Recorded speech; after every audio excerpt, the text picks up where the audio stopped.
Halo anak-anak, bagaimana kabarnya? Hari ini kita akan belajar mengenai pembelajaran 3. Nah, pada gambar ini terlihat bahwa Ucok sedang bermain bersama-sama dengan kawannya, yakni bermain permainan bakiak. Nah, permainan bakiak ini sangat seru jika dimainkan bersama-sama dengan teman ataupun rekan. Nah, dari permainan bakiak ini, kita dapat mengambil pelajaran penting. Ayo, apa itu? Pelajaran penting apa itu? Yakni kerjasama. Nah, pastilah kita akan bekerja sama untuk mencapai garis finish yang telah ditentukan. Nah, saat kita bermain dan kita menang, maka kita akan mendengar suara tepuk tangan. Nah, suara tepuk tangan seperti itu. Suara itu akan terdengar jelas oleh kita jika kita memiliki indera pendengar yang baik.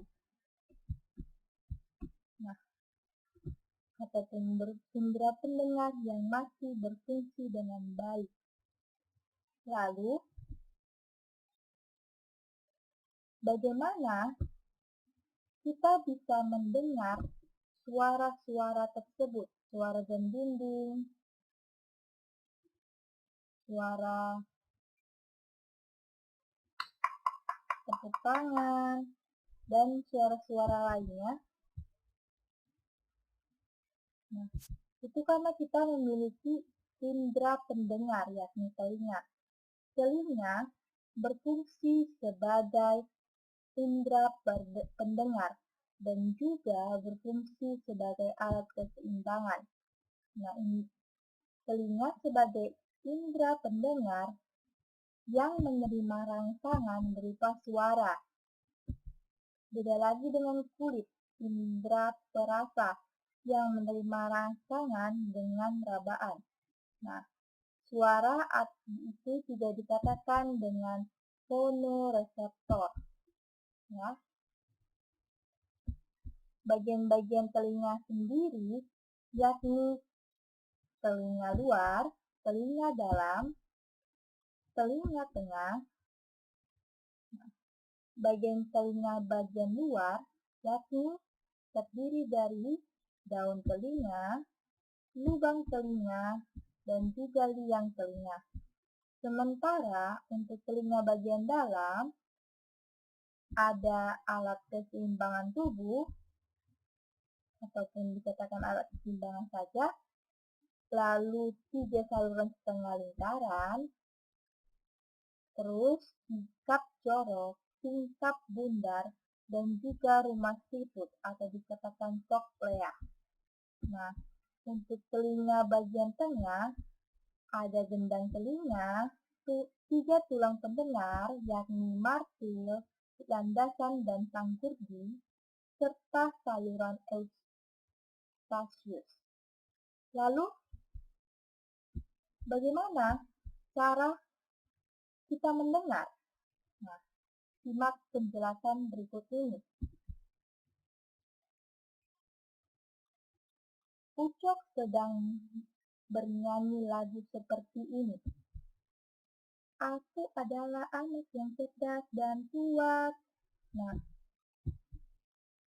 bagaimana kita mendengar ataupun cara kita mendengar, cara kerja dari lagu yang dinyanyikan Ucok tersebut? Getaran suara dari suara Ucok akan menuju daun telinga, lalu menuju gendang telinga kita, kemudian menuju 3 tulang pendengaran, lalu ke rumah siput, lalu ke sel-sel rambut, serta selanjutnya ke sel saraf auditory dan yang terakhir menuju otak. Nah, otak inilah yang akan memberi perintah kepada setiap anggota tubuh untuk melakukan fungsinya. Serta otak akan memberi perintah untuk bertindak begini dan begitu sebagai respon. Jadi, jika kita mendengar suara "aku anak yang cerdas dan kuat", suara nyanyian dari ucap itu, yang akan direspon melalui gendang telinga, dari daun telinga, gendang telinga, 3 tulang pendengaran, 5 siku, sel rambut, lalu ke sel saraf auditori, kemudian ke otak. Nah, otak ini merespon bahwa kita telah mendengar suara tersebut. Kemudian, nah ini adalah gambar bagian-bagian telinga. Nah, ini gendang daun telinga, lalu ini tulang-tulang pendengarannya, kemudian ini rumah siput, nah berbentuk seperti siput, maka dikatakan rumah siput. Lalu ini saluran eustachius, ini gendang telinga, dan juga ini lubang telinga. Nah, ini tulang landasan, tulang martil, dan tulang sanggurdi. Nah, perlu kamu ketahui, walaupun bumi itu bisa merambat, tetapi jika telinga kamu tidak baik dalam mendengar, ataupun tidak berfungsi dengan baik, maka kamu tidak dapat mendengar. Oleh sebab itu, kamu harus menjaga dan merawat indera pendengaranmu. Nah, lalu, jika kamu melakukan percobaan bersama teman-temanmu meniupkan alat musik, ataupun memetikkan alat musik, memainkan alat musik apapun itu, nah, kamu menguji kemampuanmu untuk menebak sumber bunyi. Maka, jika kamu melakukan percobaan tersebut, kamu bisa menuliskan percobaan itu ke dalam suatu bentuk laporan. Nah, bagaimana cara kamu membuat laporan kegiatan percobaan? Nah, simak. Nah, untuk rangka laporan terdiri atas nama percobaan atau bisa dikatakan judul, misalnya percobaan mendengarkan ataupun menebak sumber bunyi, misalnya. Nah, ada tujuan percobaan. Apa tujuan dari percobaan itu? Lalu ada alat dan bahan. Apa saja yang diperlukan untuk percobaan tersebut? Ada langkah-langkah kerja. Lalu hasil percobaan, kemudian kesimpulan. Nah, ini semua harus ada pada laporan kegiatan percobaan.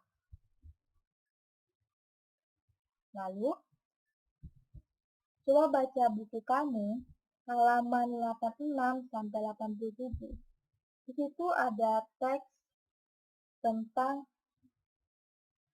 tong sampah gotong royong. Nah, melalui membaca, kamu bisa memperoleh banyak ilmu dan juga banyak hal yang boleh kamu pelajari serta boleh kamu kembangkan untuk dirimu ataupun kepribadianmu jika kamu banyak membaca. Nah, paragraf pertama pada teks yang berjudul Tong Sampah Gotong Royong, ada yang berbeda setelah senam pagi pada pagi hari Minggu ini. Warga berkumpul dengan berbagai peralatan dan perlengkapan di lapangan kampung. Beberapa drum kosong, bila-bila bambu, karung plastik bekas, dan ember bekas tersusun di pojok kiri lapangan. Di pojok lain terlihat tumpukan kaleng cat, kuas, wadah cat, dan beberapa peralatan lain. Apa yang akan dikerjakan oleh warga hari ini? Nah, lihat tiap kalimat per kalimat untuk menentukan gagasan pokoknya. Ada yang berbeda setelah senam pagi pada hari Minggu ini. Warga berkumpul dengan berbagai peralatan dan perlengkapan di lapangan kampung. Nah, warga berkumpul di lapangan kampung. Sementara untuk kalimat selanjutnya menjelaskan mengenai peralatan dan perlengkapan yang dibawa oleh warga. Untuk paragraf kedua, pagi hari, Pak Mede dan keluarganya harus melakukan ibadah pagi terlebih dahulu di pura. Lanjutkan baca sampai paragraf ke-3.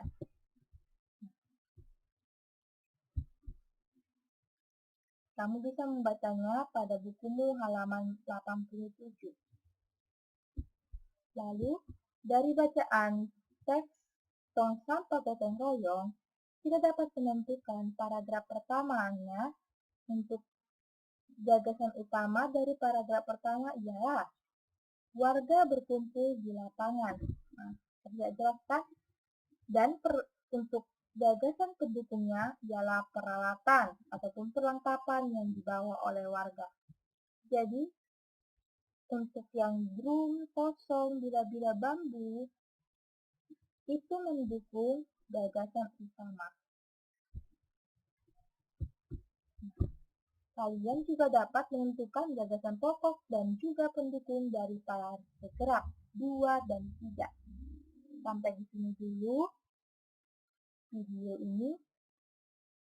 Tetap semangat dan jangan lupa belajar serta menjaga kebersihan.